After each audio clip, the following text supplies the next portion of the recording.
What's up, everyone? Welcome into the CF After Dark post game show. I'm Matthias Schwarzkopf. With me, Levi Stevenson and Tom the Stash Turner. Boys, the Cyclones pulled out a 84-71 victory after holding a commanding 30-point lead in the second half or first half. How we feel?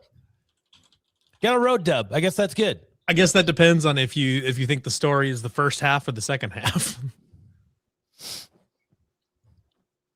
Is it the yeah? Tom, you're holding it in. Tom, I think the story. I think you could lean first half. Let's just talk about the positives first. Let's do that. Let's go in order. Let's talk about the first half. That start, like we thought the UCF start was great, and then we come around with that. And it wasn't just the plays, but it was the ball movement, those extra passes. First play of the game, guess what? They went through against UCF. They went through Milan the first three plays. Today, first play goes through Milan. He doesn't shoot it, but defense collapse. Jefferson, wide open three. I mean, then there was a couple possessions later. Torrey missed a three. Jefferson got the O board. Back to him. He was open. He could take it again. Nope. Extra pass. Milan three. Loved it. It was that in the first half. I think we scored 51 points. We were shooting like 45% from deep. Everything was moving. Everything was clicking. Box outs were the only thing that really weren't like at the top notch that we were seeing everything else. But I mean, 51 points on the road in the Big 12 in the first half. Like that's positive vibes. Fan says the Cyclones pull it out in the second half and are able to finish on mommy. That's the kind of content you come to CF After Dark for, right there. Right there. Yeah. Shout out Kyle, currently in the shower. Excellent. +2 in the Tim Floyd standings. That's also very important with things we are progressing through here. So always look at the Tim Floyd standings. So yeah, there's Matt. Matt's hopping in. Matt, ready or not, Matt, you're in. But the Milan. I don't know why Mac is the bigger. What he gets the bigger video feed. What the hell's happening here? I have no idea. Anyway, cheers. Hey, cheers to a win. How about that? I have a feeling after we get through the Tom is making us go down the positive vibes first before we go to the negative vibes. Let's get because what the graphic they showed at the end of the game, 18-2, best start in school history. Like I'm positive vibes first. I'm positive. I love Tom's mustache. This is the first time I've ever talked to Matt that wasn't through text or the Slack. What a big moment for everybody. He's a real person, Tom. I promise. Yeah, it really is. That was really funny. That was actually, that was funny. What the fuck did you do to this? What? Hey, do we want the brick back? Yeah, or do we like the brick wall? Let's get the bricks in there. Do we want bricked up, guys? We're get bricked up. We're some might say that's what Iowa State shot in the second half was bricks. Ew. Yeah, second half was Brick City. Yeah. RIP Brick City Grill.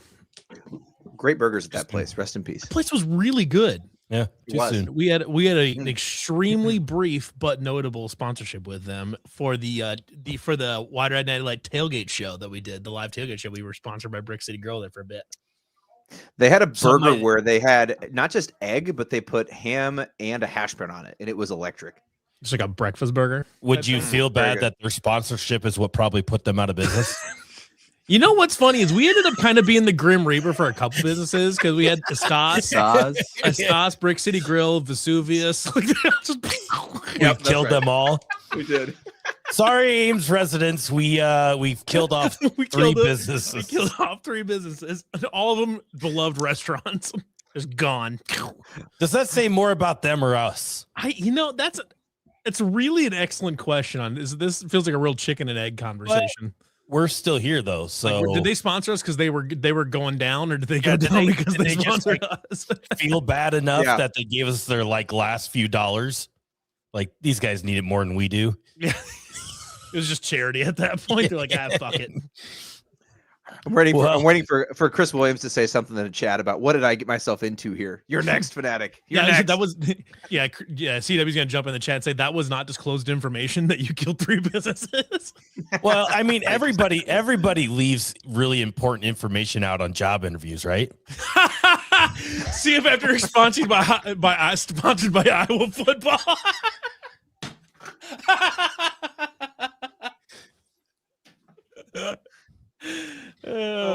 Shit. Yep. Fucking awesome.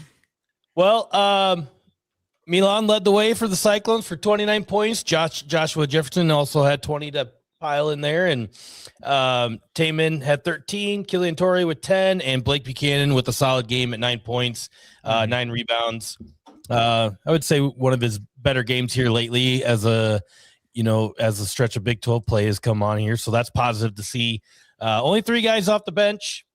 Played up Bateman and Heisey for this one. I think Nelson's is still a little banged up, or presumably still banged up. But it seems like that's the group they've kind of just settled on. Right. I mean, in general, rotations tend to shorten as the season goes on because they just find their rhythm with certain groups that they like. But I don't really see it.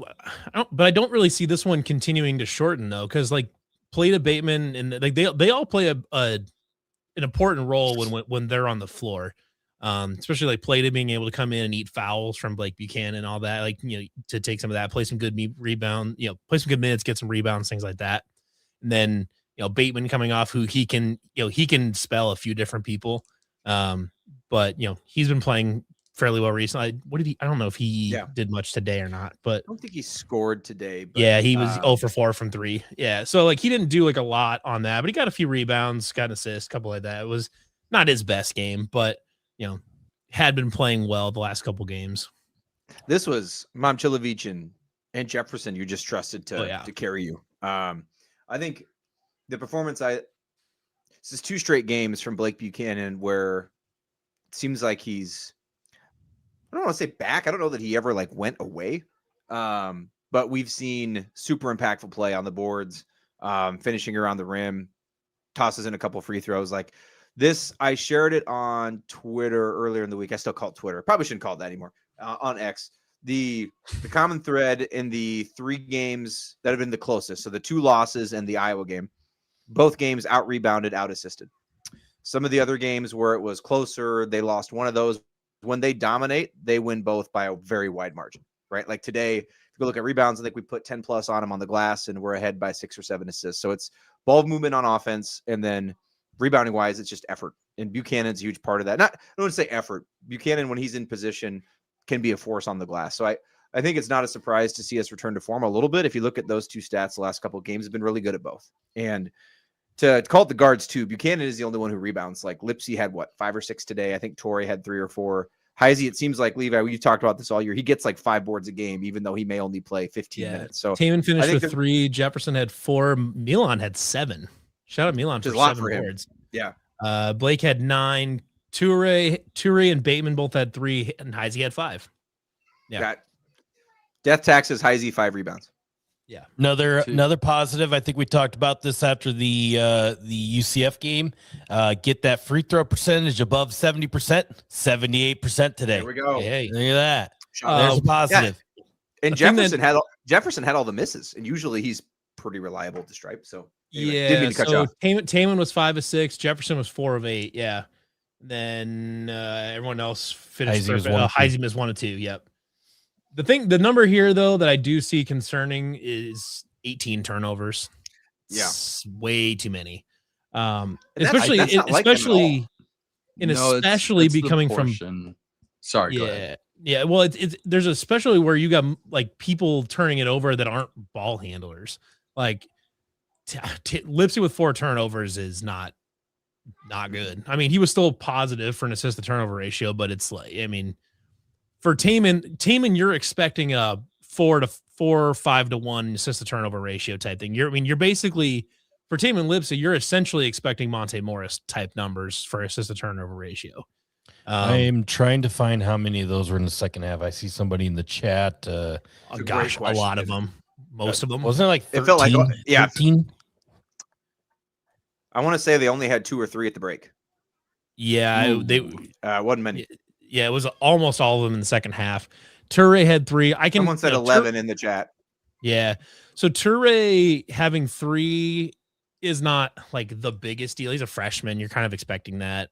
But, 4 out of your senior point guard that's played 2 trillion minutes at Iowa State, 4 is too many for Taman Lipsey, especially from your lead guard.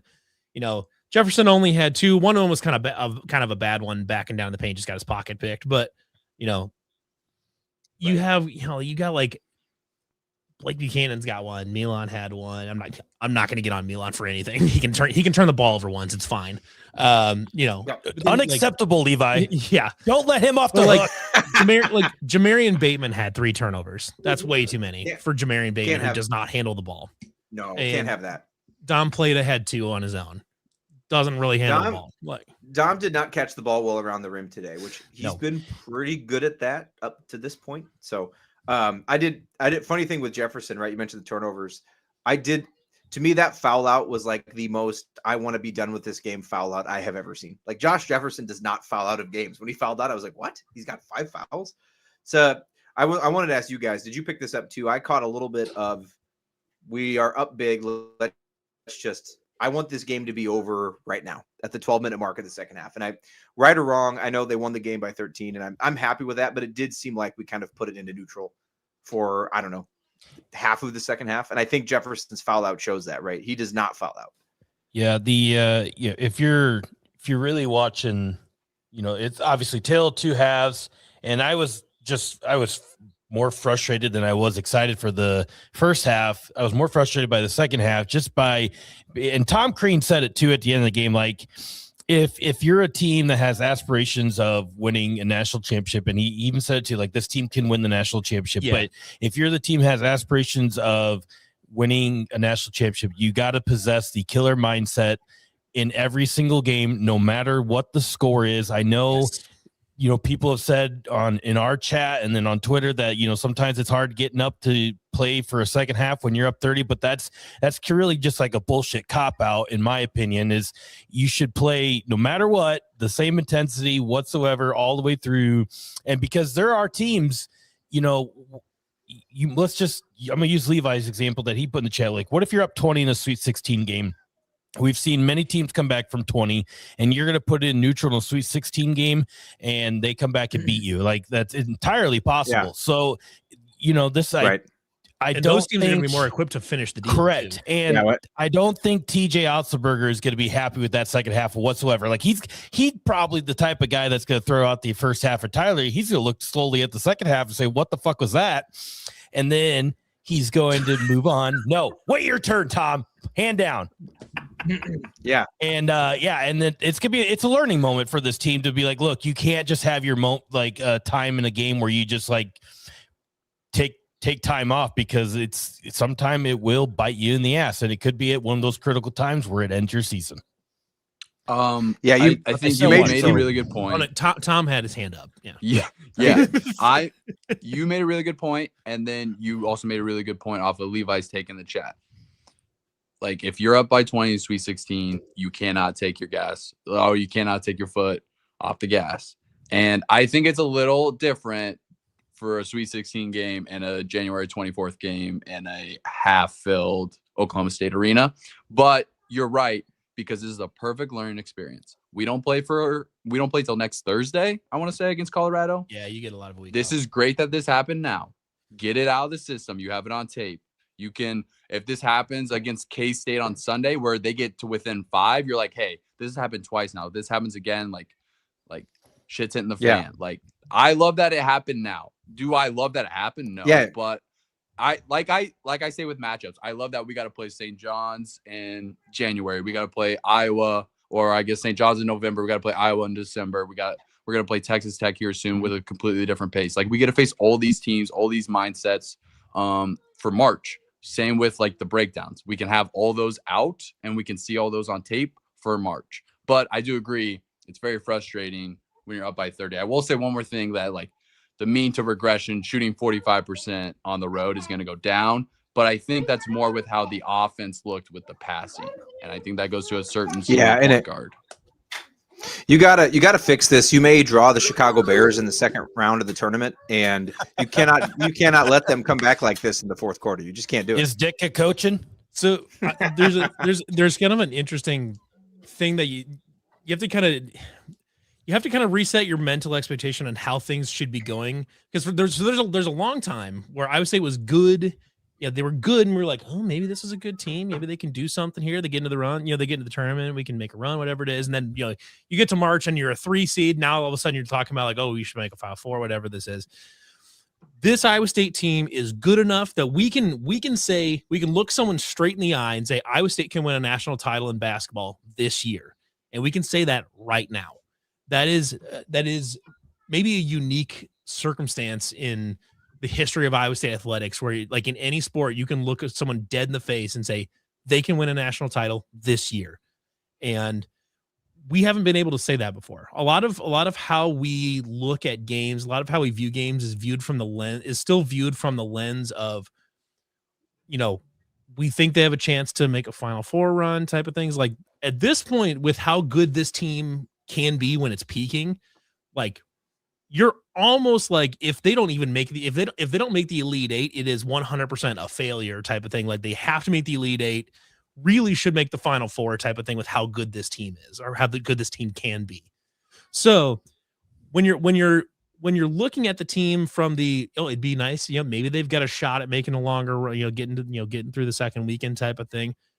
When you're looking at it from that perspective, these types of games are saying, I'm glad we got out of this. I'm not saying you're wrong or anything on that time, but just more like from this perspective, it's like I'm glad they got out of their system now and stuff like that. But like, let's look at like the UConn teams from Danny Hurley's first couple of years, like the back-to-back title UConn teams, how good those teams were. You really didn't see those teams give up 25 point deficits in the second half. Or 20 point deficits in the second half. Those teams, when they were up by 20, they buried them. And that's the mindset that if you're going to look somebody in the eye and say, this is a title team, and Iowa State is good enough to win a national title this year. They absolutely are. It's not even in question at this point. They are good enough to win a national title. And so I think you have to start looking at these games on how would a national title winner approach these games? How would they finish these games? So when you give up a 20-point deficit in the second half, or 15, whatever it was, whatever it ended up finally being, but they got it to 10. So I'm going to treat it as a 20-point swing there. Like Tom Crean said, is if you're going to win a national title, you have to have that killer instinct. And like, I get it that like I've seen in a number of plays, they can't fake desperation thing. I get it. I understand the point that's making but when you are a national title contender, when you want to be a national title winner, you don't have to fake desperation, because you are always trying to bury your opponent 6 feet in the ground every single possession. That's the difference. And I think if Iowa State really, really wants to, Jason, no, I did not. I'm sure they probably gave up a 10 or 15 point half, but that was it's not. Don't fact check or do fact check. But that's not like a. Who do you think we are? Not a. Yeah, I mean that's not like a. They didn't do that a lot. They destroyed people more often. The stats are super interesting. It was actually, and this is where I think TJ is going to probably take some of the blame, or conversely rip ass, because that's ripping to them, not farting. Sorry, that sounds really weird. It just sounds like TJ's gonna fart. Hold on. TJ's gonna fart. Dude, it took them to the 10:09 mark in the second half, so 10 minutes of ball, to get to 58 points. They had 51 at halftime. So they actually played pretty much even par with Oklahoma State for the last 10 minutes. You cannot go 10 minutes, the first 10 minutes out the locker room and score 7 points. That is where this game was given up. They actually did okay down the stretch. I know we all saw the Torrey live ball turnover, and there were a couple of like bad live ball ones late, but They actually played fine the last 10 minutes. It was the first 10 minutes right out the break. You cannot go 10 minutes and score 7 points. I guess you can if you're up 30. And I think that was probably their mindset, right? Like we're so before this, the comment, there's an important comment before this. He says, at the same time, you complain to someone who gets hurt going all out up 30. I understand where you're coming from, but this isn't football where you like keeping Jontez Williams in the game way longer than he needs to be, and he ends up tearing his ACL. This is not quite the same thing, because you are still playing the same players in basketball. Like the same people are still on the court.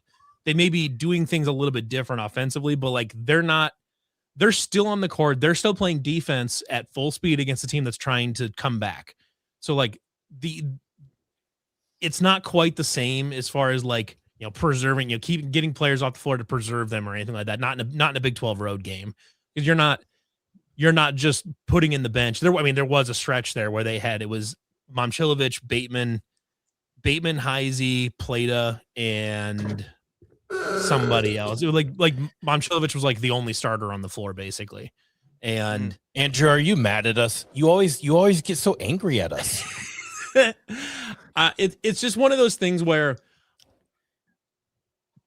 it's not like this the second half today has to. It's not like it has to be some sort of harbinger going forward. It doesn't have to be the doom and gloom. But just like Tom said, if they come out Sunday against Kansas State and they get out to a hot start and then they let Kansas State crawl back into it, then all of a sudden it's not like press the panic button, but it's saying, okay, this needs to change immediately. Like if they don't learn their lesson from today and it happens again at Kansas State or at home against Colorado, whatever it is, like if it happens again, that's where then at that point I think it's very fair criticism to be like, okay, this team needs to get their shit together. Is that the point of the season where we fire everyone and then start over? Tank for a pick. You're how confident we can hold serve at home with the February gauntlet. Going to be tough sled. Because they've got Kansas, Houston, Texas Tech. Yeah, ideally in the situation of the world of every basketball season, like you always want to protect home court and then steal a couple on the road. But I think this Iowa State basketball team is to take that, protect home court, steal way more than a couple on the road, because I think they're that good. So, but yeah, that is an extremely tough stretch there in February, starting around Valentine's Day, I think it is. So we'll see really what this team is made of at that point for a tough stretch to kind of. I don't have it off onto the stage. Breaking Tom news. Has his own fan account. Tom has his own fan accounts now, but Tom's stanch. What's going on? I don't have the women's game off onto the side right now.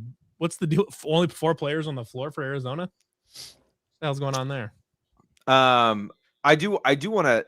I'm actually very confident they can survive that gauntlet in February. I'm not as confident they can survive the next 2 weeks. I think that's kind of what Levi was getting at, right? And like, if you win 3 out of those 5 tough games, you're going to be in great shape, but you won't be if you drop 2 games to teams you shouldn't lose to on the way there. That is going to hurt your seed line. Absolutely has to win the next 4. Period. Like they have to win the next 4. Yeah. If you want a shot at either the league crown or a top 2 seed, right? Like on the 1 or 2 line, you've got to win those. You cannot afford to fuck around and drop a game to Kansas State, right? Like how I'm kind of approaching this is I don't know. I'm not.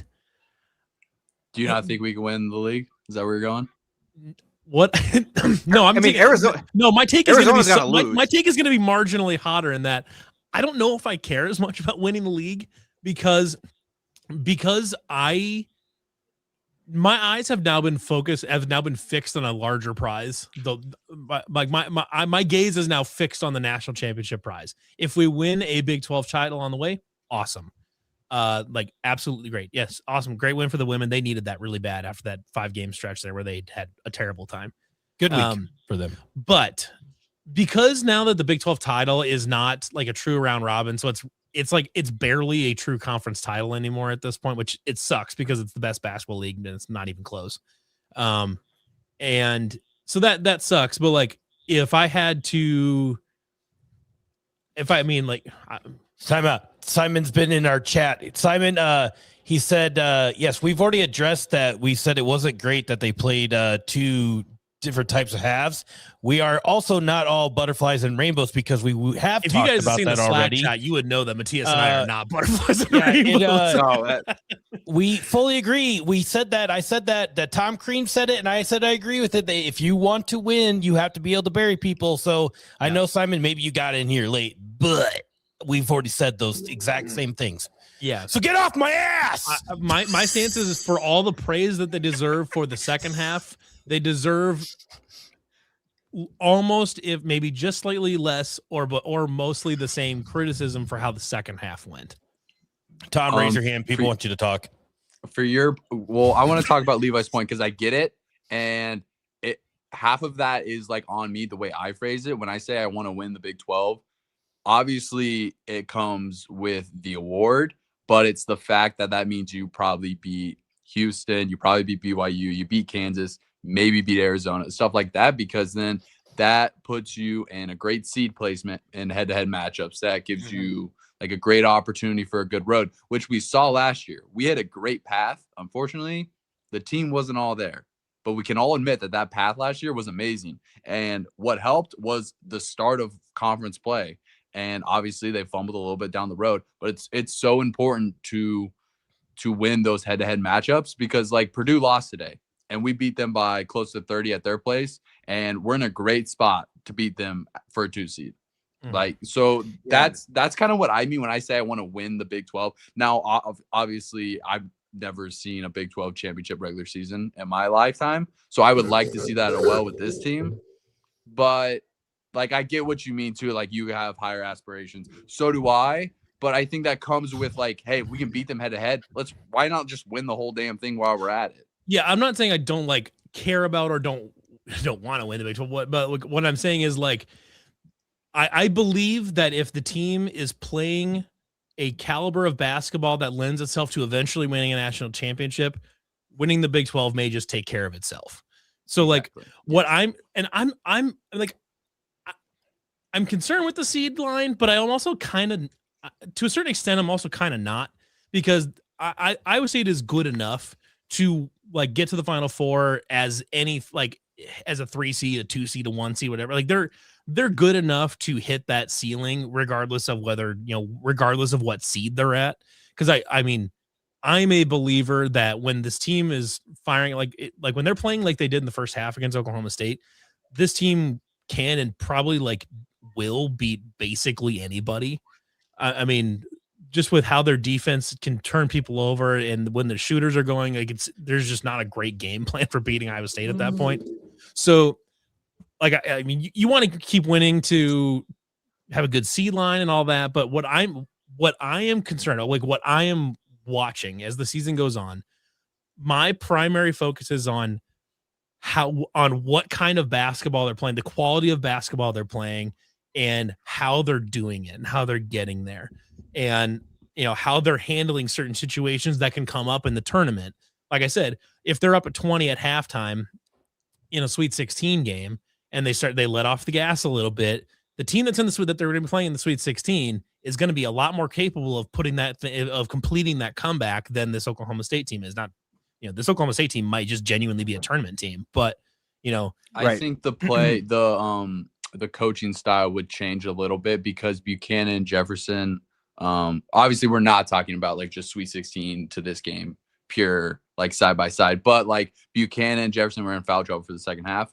Jefferson was the main reason we got up big in the first half. Defense collapsed, wide open threes for Milan and other guys like Torre, and then Buchanan down low. Like Matt said, he kind of had like a good game today. He struggled a little bit boxing out and like actually going for the ball, but like he was good down low. He had a presence, and like I think in a Sweet 16 game, TJ obviously changes that. Those two go in right away, and then on top of that, like I think with the shooting and the turnovers and the foul trouble for the big men, that all goes into the bowl of the tempo, Oklahoma State's tempo.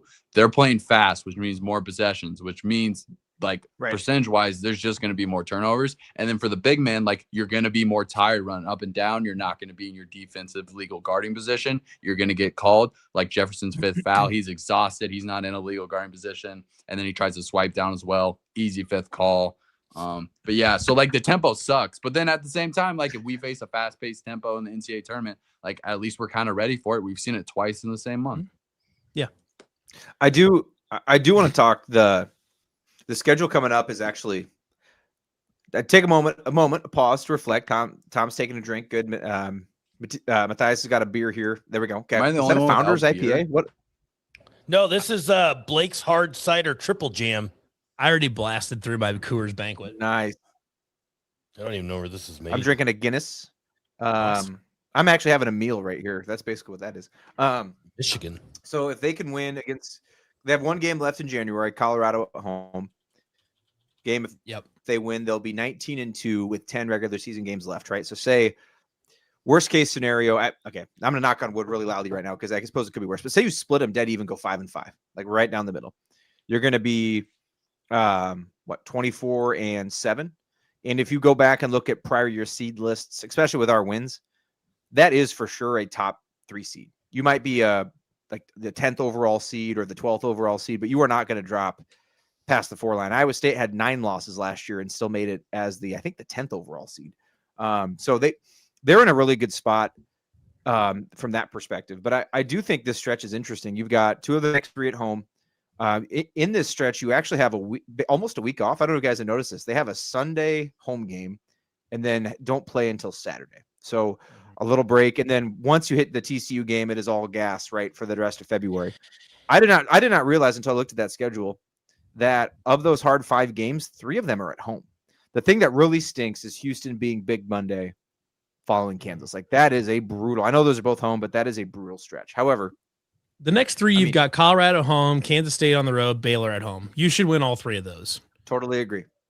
That week off is going to be crucial for our little buddy Taman Lipsy because he needs a break. He's banged up, and he had a rough second half. Can't even close out. That's the point we've gotten to with him, where it's just like open threes.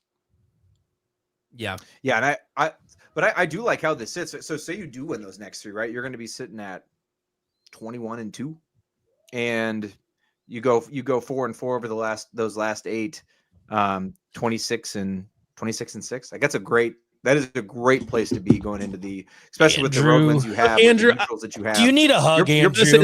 Andrew, I want to clarify that Andrew needs a hug. Us being like, especially Matthias and I being critical of how the second half went is not a reflection of us being pessimistic about the basketball team. If they weren't good or we didn't think they were going to be good enough, I wouldn't bother criticizing them. Simon needs a hug. My stance has always been that I am most critical of the people and the teams that I believe can achieve the most because I believe that they can continue to rise above where they are. Tom's Meat Locker. Boy, that's quite a name here. This is incredible. Are you changing your name every time, or is there multiple of you? I mean, I think I need a beer now. I am flummoxed. I love you, Commodore, though. I love you, man. Incredible. When is this? Is this borderline? Like, are we getting like borderline Tom stalking here? Like, it could be. Tom's Meat Locker. No, Levi, I think it would be a disservice to everyone. Yeah, we did win by 17. Duh, I'm bad at math. Ignore me. I think it would be a disservice if we 13, not 17. Yeah. Someone can't do the math. I think we did a disservice. If we came in here and said, "Don't worry about the second half. That was great, awesome game, A+ overall." Absolutely. We're not here to blow smoke up anybody's asses. Like, no. I mean, just being like, the second half didn't matter because they were so good in the first half is like. That's bullshit. Like, we don't get paid here to blow popcorn farts and fucking bushy tails. That's some bullshit programs care about 6-6 mentality thing. That's what that is. Can we talk about Jerome Tang getting into the crowd and doing the Wabash with his team after beating Utah by 2 points at home? Again, I can't believe that guy still has a job. Get out of here with that guy. Tom, I don't know if you're up to date on this too. I'm pretty sure he signed for like the next 7 years and his buyout is astronomically high. I don't know that they can move on from him this year if they wanted to. Did they re-sign him after the 2023 run? So you got to think they probably extend him then. Yeah, I'm not sure what he's got left on his contract. It's his. Oh my gosh, like his. Just to do like a Tang minute, like that Elite Eight run was less of him, and like Keontae Johnson was so good at Florida. He had his heart problems. He was out $18 of million basketball for a buyout. couple years. Oh, like $18 million for a basketball coach. They got crazy. so lucky to get Johnson in the portal. Marquise Noel turned out to be a stud, but then after that, he tried to run the same formula, which wasn't a formula. He just happened to have two great players that worked well together. The next 2 years, he had Tyler Perry and Arthur Kaluma. Didn't work out. NIT. And then last year he had Coleman Hawkins and Doug McDaniel. Didn't work out. I don't even think they made the NIT. This year, they couldn't do that. They couldn't get enough players. And then by the time PJ Haggerty left the draft, Kansas State was the only team left with money. So that's the only team he went to. It's not because he loved Kansas State or loved Tang. Yep. He should get fired. Cyclone Games, I really appreciate you putting Jerome Tang on the end of that sentence because I really was reading that, and then I was expecting the last Matthias. I was expecting the last like to be like the After Dark guys or something like that. I was like, oh, that's mean, but they just said Jerome Tang. I was like, oh, that's well. We do have somebody in the chat with a mock-up of me, Levi, Tom, and Sean somewhere. Yeah. Like I don't know where he went. Yeah, I'm not sure who. Yeah, it's back up a ways because it was from the After Dark, like the last After Dark or the last post game. It made like an AI conglomeration of all four of us. John, you're having a lemon water. Are you at like a day spa? Like where did you just check into a Marriott? Like what's going on here? I love a good lemon water. No. I really thought you were saying you don't like lemon water, Matt? No, I do. I'm just very curious why he's. Oh, I was like, how do you not like lemon water? No. That's fair. I'm just maybe he's just hydrating curious. Before the dehydrating. I think lemons are like the best fruit. All right, hey, it's Saturday, Matt. Remember last Saturday here, Matt? Would you remember the butt chugging? That's true. I have no room to talk. I'm going to recuse myself from this conversation. We came across a Reddit thread. I like Total Dragon. I do care. I do care about John's health. I promise. Doesn't sound like it. There kind of seems like Matt doesn't give a fuck. Yeah. There was an entire Reddit thread. This is how much we cared about the loss last Saturday. There was an entire Reddit thread about butt chugging seltzers. Yeah. And it's with the way Levi is shaking his head and like, yeah, that's a thing, makes me think that he's tried it. Well, I haven't tried it. I mean, I'm just like, that doesn't shock me that you would find that on Reddit.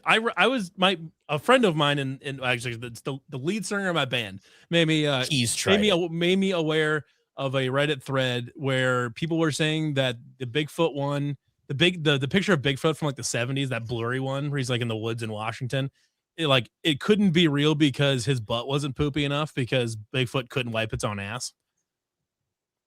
Oh, that's a good point. That's true. Do you think you get more drunk with a butt chug? Oh yeah, because so that when you do it that way, it goes through your intestines straight into your bloodstream. Straight into your I have another question too. I don't understand how you get dehydrated drinking beer because isn't there water in beer? It's alcohol. Oh, yeah. Okay. Yeah. It's the reason you're drinking the beer that makes you dehydrated. Yeah. But isn't there water in beer though? I mean, it's mostly water. It's like 99% water. Yeah. I don't understand life. I think if you could manage, sounds like this is bullshit. I don't get it, guys. Hey, look, is anything worth trying if you're not going to die from it? Listen, how much? But like, you can die from butt chugging, which means you don't have to. Which means that there is like a line that you can get up to. All right, we're gonna Google it. How much can you butt chug before butt chugs you? Oh wait, isn't it? You can also there were kids in my high school that I think would put either nicotine pouches or straight up chew between their toes for football games. Oh, I've heard about that. Because you obviously you couldn't have it in. Right. But I'm guessing it just the blood vessels, your skin must be thinner there. It just absorbs really quick. Is that the kind of same basic principle? Yeah, okay. I would assume that's what that is. There is no real level of alcohol that can kill you butt chugging wise. So you just have to find that out yourself. It says basically. Well, because the butt chugging is just like how quickly it absorbs into your bloodstream. And so it's like. So if you butt chugged a lemon water, does that mean you just become refreshed faster? Like, is that how that works? Okay, he's from his yard in SoCal with the lemon water. So actually, I am the asshole. You sound like you have a great setup there, John. He actually kind of is in a spot. I mean, that's what a great place to be. It is currently -5 degrees here. Yeah. Right Oh my gosh, I enjoy it, John. Has anyone ever chugged a seltzer? Like, they're so carbonated that I would imagine shotgunning one can't be fun. Sprite. Like it's the same thing as like same Sprite, thing, right? Should we shotgun one right now? Currently, I have one in my fridge. I'll go get one. We'll shotgun right here. I don't know where in SoCal he is, but currently the temperature in Los Angeles is 65 degrees. So, get out of here. It's cold enough. Like there's frost on the inside of my window. Like what's going on? Andrew said, "Are we done with people talking to the same long?" I mean, that's up to you, man. It depends on what you came here for. You want to talk b-ball? You want to talk how bad Taman's been the past 4 games? Like, Tom, go ahead. Nobody Tom, else wants to have that conversation. Tom is ready to have a conversation. Tom, let her fucking rip. Don't listen to Matt. Just give me 1 minute. Tom is ready to throw down. Just from this game, a lot of people are going to come away like, oh, those 2 hustle plays from Taman, unbelievable senior leader, blah, blah, blah, blah, blah. If you look at the past 4 games, he has not been what a senior point guard who's been in the system for 4 years is supposed to be. I don't care if he's at full health or not. Like, he's never going to be at full health. I take that back. Whether he's at 70% health or not, because it's just ridiculous. We got to the point in the second half where we had to rely on our true freshman guard, Torre, to set up the offense because Taman can't run at 100%. He can't cut at 100%. He doesn't even shoot well anymore. He shot 0 of 3 from deep today. Against UCF, it was 1 of 4. And he had 4 turnovers today. The only good thing really he did today, besides those 2 excellent plays, like I'll give him credit for that, he was 5 of 6 from the line, which was huge considering he's 0 for 3 on the road against Cincinnati, and it hurt us big time. But it got to the point in the second half on defense, he couldn't even close out. In transition, he didn't even make an effort to make them change the way they were going up with their left hand or right hand. He would just go past them, a little undercut, stay out of the way. And it's just frustrating because if he is not at that level of healthiness to close out in a hostile defense when you need all 5 pieces to execute at the same level, otherwise it doesn't work. Otherwise you see what happens when we play BYU. There's an open shooter. Like, that's just ridiculous in my opinion. I don't care that his name is Taman Lipsey. He needs to take a break, whether it's a full game or whether it's that second half when we're up by 20 plus. It's very frustrating, and I'm getting a little triggered by it. Coach Tom Turnerberger, if you're a head coach, do you sit him for 3 games? No, it's just I wouldn't do 3 games, but I would have just to get healthy, not like a benching. Like, do you? Just I would have talked with my assistants. I'm like, hey, we're up by what was it, 21 at halftime? I'm like, this is an excellent opportunity that just fell into our lap. Do we sit Taman for the first 8, and if we still have that 20-point lead, guess what? He sits for the entire half.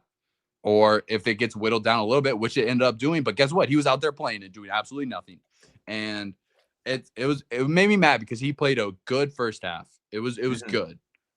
And he went on the second half and he played awful and he didn't get any rest for it. And now I know we have a little break till Thursday and maybe that helps. And it's Colorado. And maybe that Colorado to K-State gives him a little break. But guess what? It's also a Thursday to Sunday. So because Levy made the point, like, we are a national championship level team, but we're also at the point where Taman, I was watching highlights from 2024 yesterday. He looks like a completely different player. And it makes sense because last year he was preseason All-American. Preseason first team all Big 12, and you saw it, but at times you didn't. It was kind of weird. Obviously, he was sharing the ball with Curtis and Keyshawn. But this point in this year, and you go back and watch what he did in the Big 12 tournament, which he was also allegedly injured there too, he looked completely different. Step back threes, closeouts, jumping on the ground for a loose ball. He was just everywhere. Like, he was outplaying Jamal Shead in the Big 12 championship game.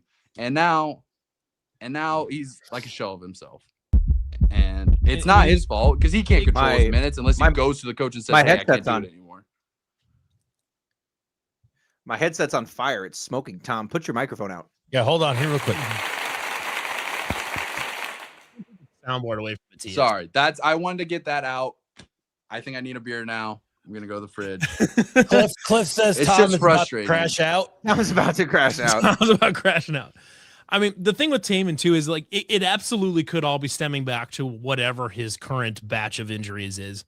Like, but if he can't play if he can't play up to the standard, which especially on defense, that he needs to make that whole system work, if he can't do that, then he can't play. Like, that's the thing, is like, it's one thing to be able to do things on a basketball court, but if you can't do everything you need him to do, then it's not good enough. Hold on. Oh, keep going. Keep talking. Wait. You just said hold on. So anyways, that let's say it's a groin injury and he can't move as well or whatever it is. I just think, and that's the thing too, that's what's frustrating too, is there's times where he still looks explosive. Like there are stretches where he really, he can, like, especially those 2 plays at the end of the first half where it looks really good. And he looks explosive. He looks like normal Taman, but then it's a shotgun for Taman right here.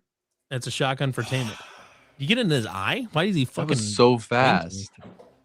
That was really fast. That was really fast. Matthias is a pretty good shotgunner.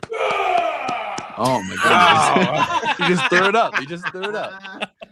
Oh, that is man.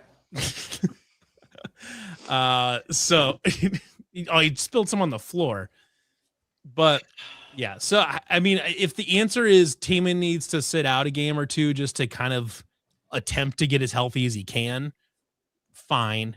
Right. Especially against like Colorado and Kansas State, where you can beat them without him. No disrespect to Colorado, all the disrespect I can come up with for Kansas State. If that's what you need to do to get him healthy enough to be ready for that, for the TCU, Kansas, Houston, Texas Tech, BYU stretch, if that's what you need to do, then you gotta try it. And this hasn't been like a full season thing either. We remember how close we were with Baylor, and he just took off in the second half. And you've seen how well he can play. You saw how easy it was on the road when Baylor still had a pulse to pull away from them. And like if you would just add that player that we saw against Baylor onto this team, like I'll say that second half doesn't happen. That second half doesn't even come close to what happened today. And especially if Toure continues to improve from the 3-point line.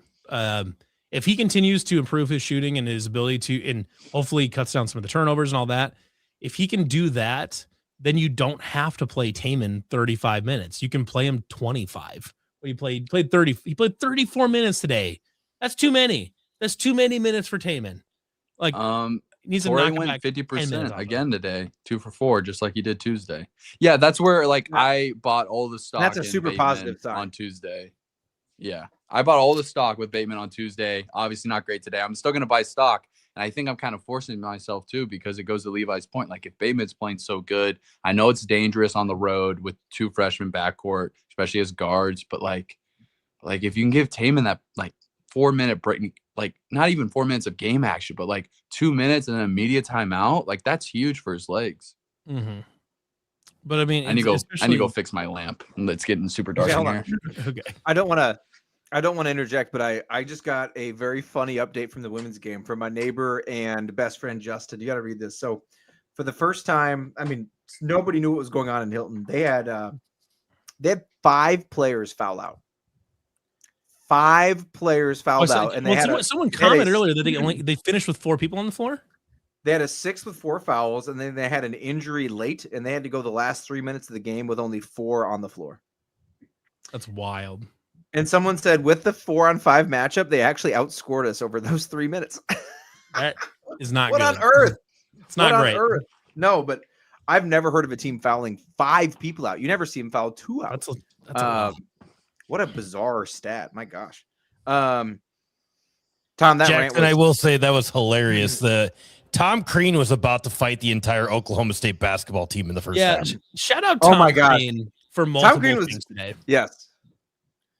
I love the baseline out of bounds play when before the ref even hands the ball. He the flex cut's coming. The flex cut's coming.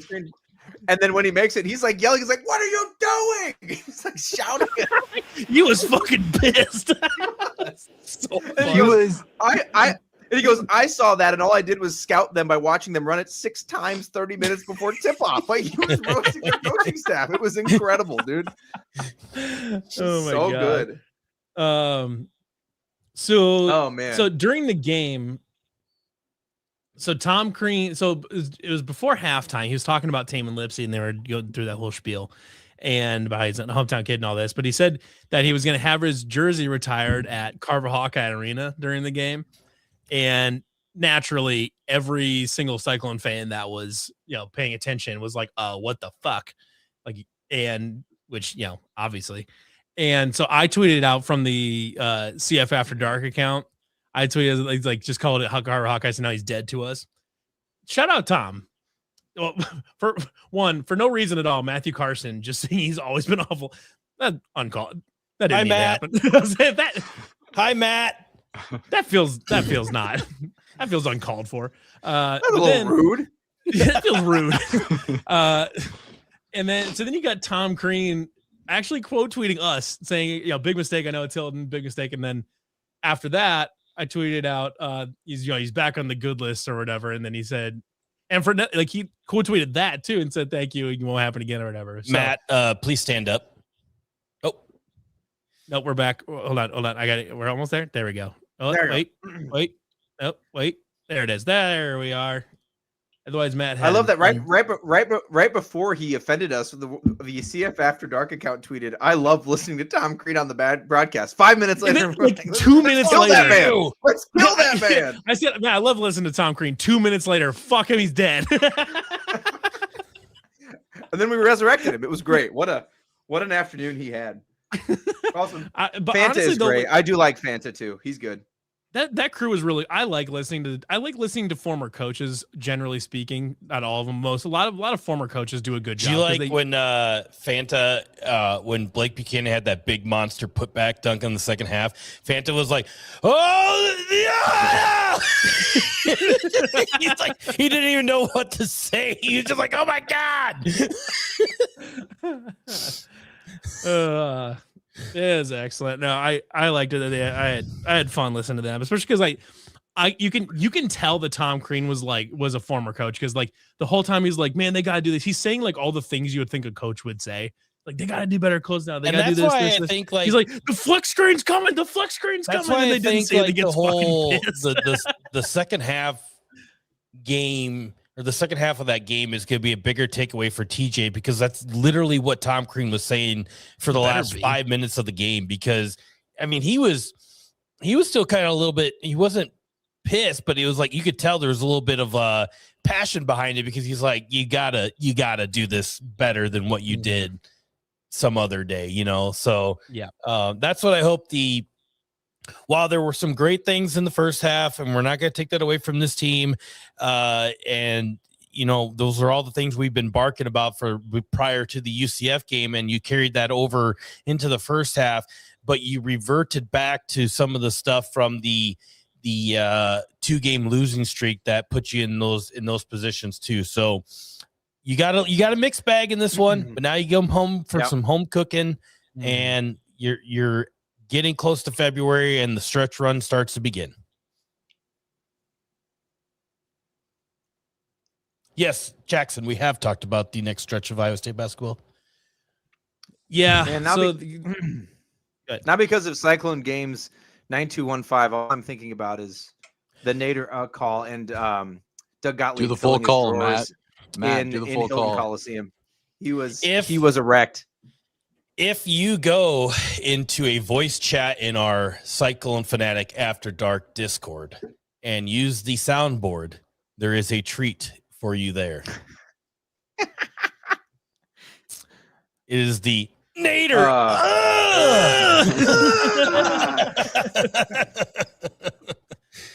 Just an all-time great sound clip from the color commentator on that one too. You guys shotgunning the beer now? Then we created the old Nader on the Sistine Chapel rendering with Nader dunking, which was incredible graphic design. You know what was really funny about that? Funny story about that little picture. So that was the header on Facebook, on our Facebook page for Wide Right Nightlight for a long time, like years. That was the header, was the Nader Sistine Chapel pic. And then one day, out of the clear blue sky, it got taken down by Facebook for nudity. And I was like, nudity? Like, it's the Sistine Chapel with a basketball player on it. And then I figured out that I was like, this isn't right. They're like, nope, there's nudity on it. Because I protested it with Facebook or whatever. And there's like, there's just a painting with a basketball player on it. It's like, no, there's nudity.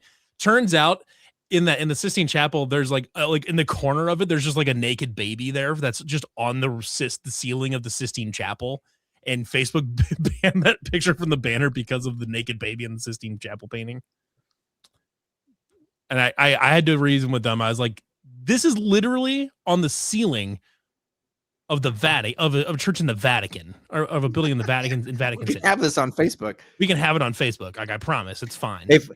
Fun fact, that painting is also on the garage door of a garage in Slater. True story. You drive right through the four-way stop in town. It's on the east side of the road. On it? No, like this. No, the one with Nader on it. Yeah, someone has their garage door painted. Someone painted that up with the SB Nation logo in the corner. Yeah. It's got the SB Nation logo on it. Yeah. Someone said I was listening to Cyclone Radio and heard random yelling. Was that Crean? I would guess that was Tom Crean. He was doing some yelling. It might have been Crean. He was pissed. Like it was so funny because like every time Oklahoma State would like do some like poorly coached thing, or Iowa State would do some poorly coached thing, he would always just be like, it's like, you can't be doing that shit.